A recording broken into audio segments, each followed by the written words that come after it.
Welcome back to today's very interesting aviation recap. There are two stories surrounding Boeing 737 MAX in China and updates on Starlux, why not begin there, who are plotting a major expansion of their fleet with a strong focus on establishing the freight business as well moving forward. The luxurious company states that it aims to have 48 commercial aircraft by 2027 and by 2029 go as far as having 10 freighters, which will be crucial for its cargo division, expected to launch formally at a later date.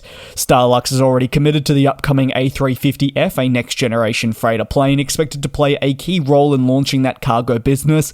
However, recent delays have made the launch timeframe a little bit more uncertain. The arrival of the A350-1000 in 2025 was expected to play a pretty big role in the broader business's growth endeavours. However, Starlux has confirmed that some of these units have now been delayed. Initially, the expectation was that 3 A350-1000s would be delivered this year, but now Starlux is more hopeful that just one unit will be delivered at best, obviously hindering the launch of new international routes by many months. Away from the high-capacity A350-1000 jets, Starlux has also outlined the expected arrival of more A321neos, with 6 to be delivered. Meanwhile, you're going to see additional A330neos scheduled for delivery this year, and more to follow in the years after. The luxury Taiwanese-based carrier also says that 2025 will see it focus on expanding towards North American destinations.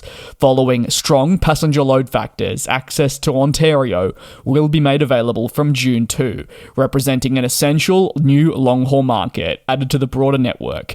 However, what the airline is most excited about is significant additional capacity that's expected to be made available with the delivery of new planes. Starlux states that when its first batch of A350-1000s are delivered, new opportunities will arise to fly further and deeper into the US, meeting demand. The company has highlighted markets such as Texas, Chicago, New York, and Washington, D.C. as all locations that will be available to them, with thorough analysis to be conducted to determine the best course of action.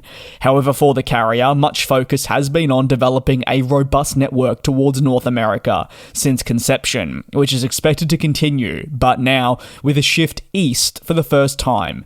Starlux remains very keen on launching service to Europe from sometime in 2026, with the delivery of next-generation planes to really enable this to take place. Over to the next story, and Malaysia Airlines is reportedly keen on adding more 737 MAX jets to its fleet. The catch is picking up units that China has rejected.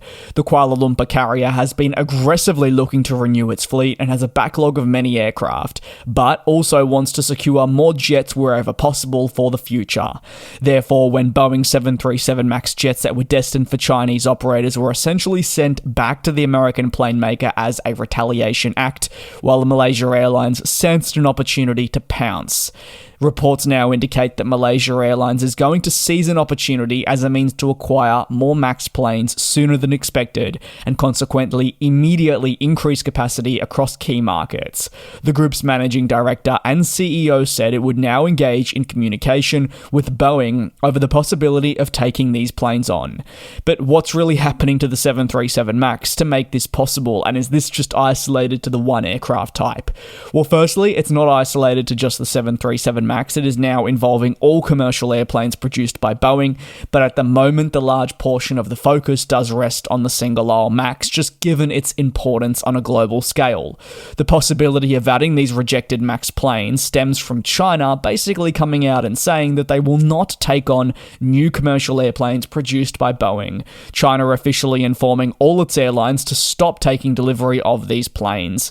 Recent reports highlight, of course, a worsening situation between the United States and China. As Boeing calls the US home, it is now basically being drawn into this trade war, which is intensifying only as 2025 progresses. Tensions between China and the United States have been long-standing, however, arguably an administration change has not alleviated the tensions from escalating and putting Boeing's position in the Chinese market certainly in a little bit of jeopardy. The impact on China has come in the form of the United States consistently threatening tariffs and increasing releasing these each week to, yes, threaten the country. According to Bloomberg, China is retaliating against the US and is no longer willing to accept any Boeing deliveries for airlines that operate these planes.